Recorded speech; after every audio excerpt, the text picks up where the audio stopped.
Today, we will look at the John Hancock Building in Chicago, now officially called 875 North Michigan Avenue. However, despite the name change, it is still lovingly referred to as the John Hancock Center, though many Chicagoans call the building Big John. It was designed by architect Bruce Graham and structural engineer Fazler Khan, a team of two working for Skidmore, Owings, and Merrill.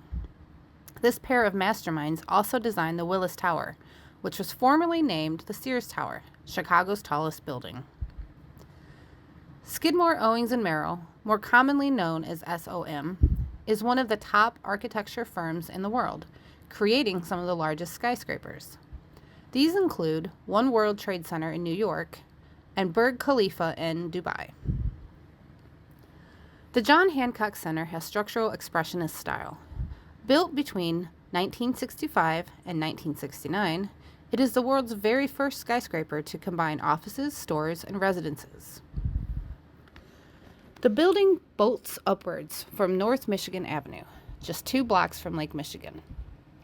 Space was a concern when the architects were creating designs for a new skyscraper.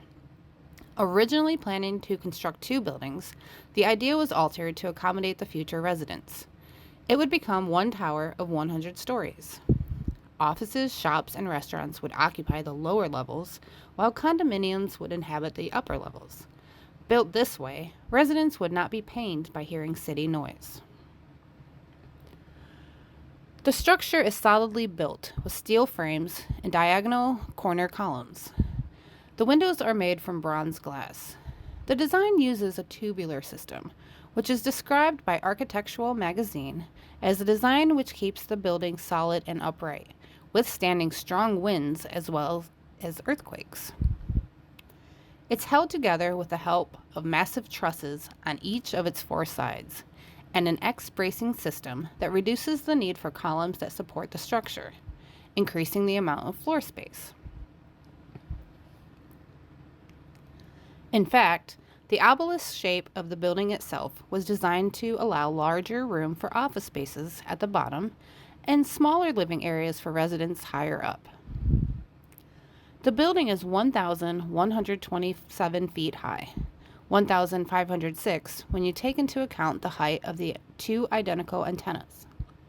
It has 2,800,000 square feet of total floor area and accommodates 700 condominiums, making the structure the 3rd highest residence in the entire world. According to the Skyscraper Center, the architectural form of 875 North Michigan Avenue represents a radical departure from established aesthetics of the time. While many critics have called the building out as too industrial, residents have eventually embraced it. There is an elliptical plaza at the ground level, revealing a 12-foot waterfall. Within the lobby, you will find textured limestone. The focal point is a massive spherical sculpture that descends from the ceiling. Called the Lucent sculpture, it is essentially a map of the stars with lit glass orbs pointing outwards.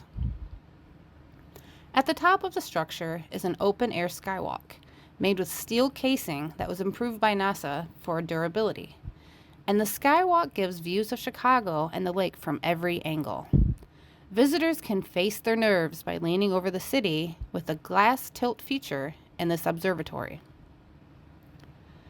Approaching the building from a distance or viewing a photograph of it, it is clear that the building itself is a focal point when looking at the Chicago skyline. When we look at the building directly, our eyes are drawn upwards to the 2 antennae. Big John is sky-oriented. The eyes naturally are drawn upwards. The tower pushes up into the horizon, up to the heavens, seemingly defying gravity.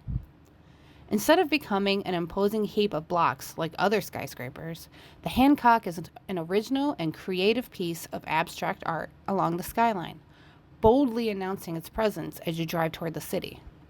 With its rational yet functional purpose, it defies the buildings around it by being its own vertical city within a building.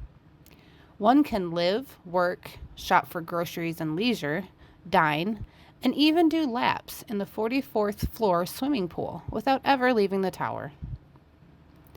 The work is innovative, inspiring, and revolutionary, and influenced many skyscrapers built afterwards.